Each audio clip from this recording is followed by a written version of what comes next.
All right, so we've given, or this is one of these box questions here. So a piece of sheet metal, 60 centimeters by 30 centimeters, is to be used to make a rectangular box with an open top. And we want to find the dimensions that will give the box with the largest volume. So let's start here by drawing our sheet of metal. Big rectangle, 60 centimeters by 30 centimeters. Okay. And the idea behind this is that what you're going to do is cut a tiny little square, same size square, out of each corner.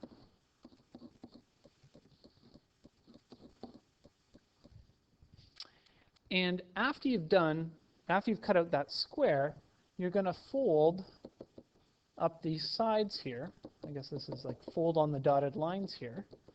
And those little flaps that are on the outside form the sides of your box and the end of your box. And this big rectangle in the middle forms the base of your box. Okay? And we don't have a lid because it's supposed to have an open top. Okay? And so we want to figure out what size of a square you have to cut out of the corner to make the biggest possible box. Okay?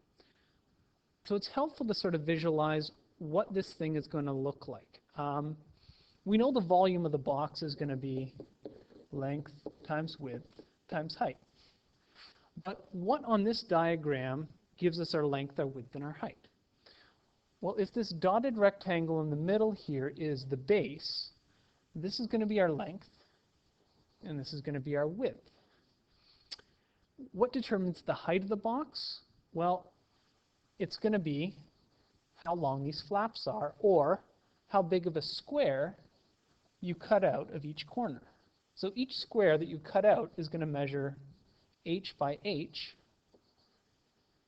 okay? And that's going to determine how tall the box is. Okay? So our volume, length times width times height, we want to work with the variable h here, okay? Because that's the size of the thing that we're cutting out. So we need an expression for length and width in terms of h. And we're going to get these in a similar way to the way that we got them from the poster question. If we look at our length, okay, our length plus this little bit h, this little bit h on either side go together to make 60. So our length is going to be 60 plus h plus h, or 60 plus 2h. Similarly, our width, w, if we add h to one side and h to the other side, we get the original width of the sheet, which is 30. So 30 plus 2h.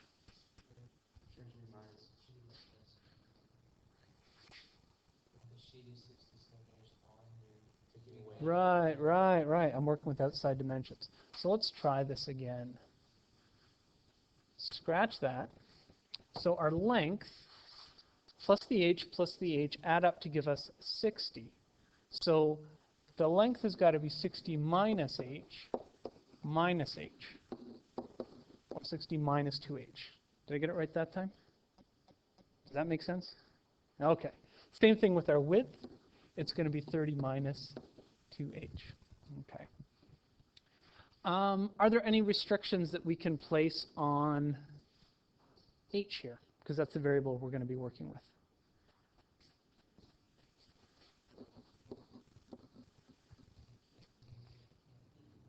Yeah. H definitely can't be negative, so let's make it bigger than 0. And in terms of the largest possible value we can have, if we make it bigger than 15, 30 minus 2 times 15 is going to give us 0. So we would have 0 width, okay, from this in this equation right here. Okay, so it can't be any bigger than that. All right, so now we've got our expressions. Let's put them into our volume equation down here. So our volume is going to be 60 minus 2h times 30 minus 2h all times h. Okay, we've got an expression in terms of one variable. So now we just need to expand and start to solve here. So we get let's see, 1800 minus 120h minus 60h plus 4h squared all times h. If we expand this out, we get 1800h minus 180h squared, multiplying through by the h, plus 4h cubed. We want to take our derivative.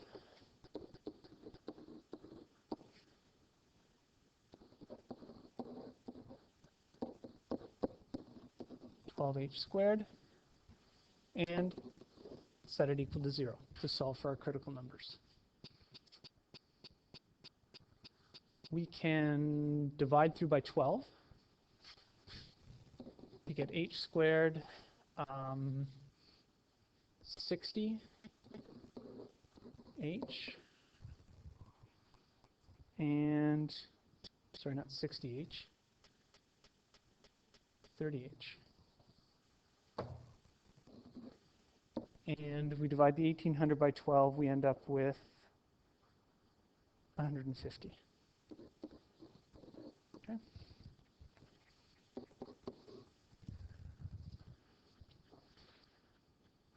We want to factor this if we can. This one doesn't factor, so we'll use the quadratic formula. Okay. And to sort of shorten things up a bit, you apply the quadratic formula, you're going to get two solutions here for h.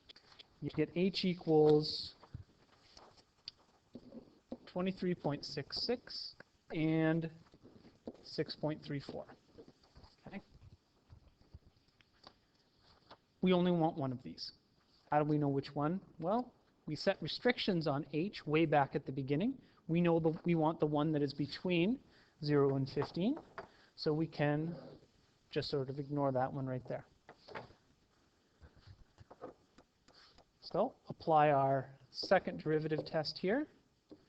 So our second derivative is going to be negative 360 plus 24h. We want to evaluate this at 6.34, which is going to be negative 360 plus 24 times 6.34. And we just punch this into our calculator. And what we end up with is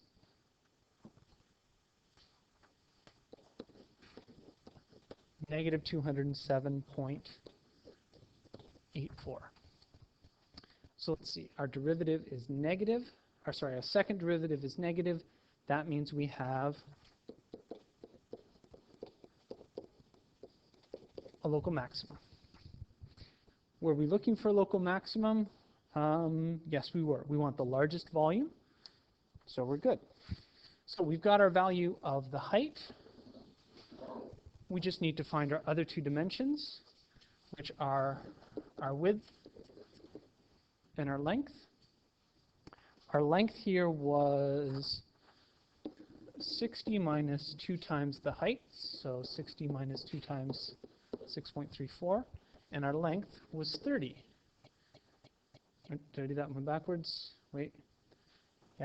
Our length, sorry, is 60 minus, and our width is 30 minus 2 times the height.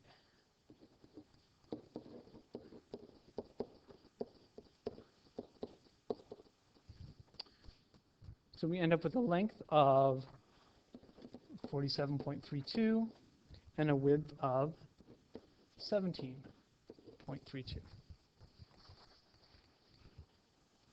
And there's our dimensions.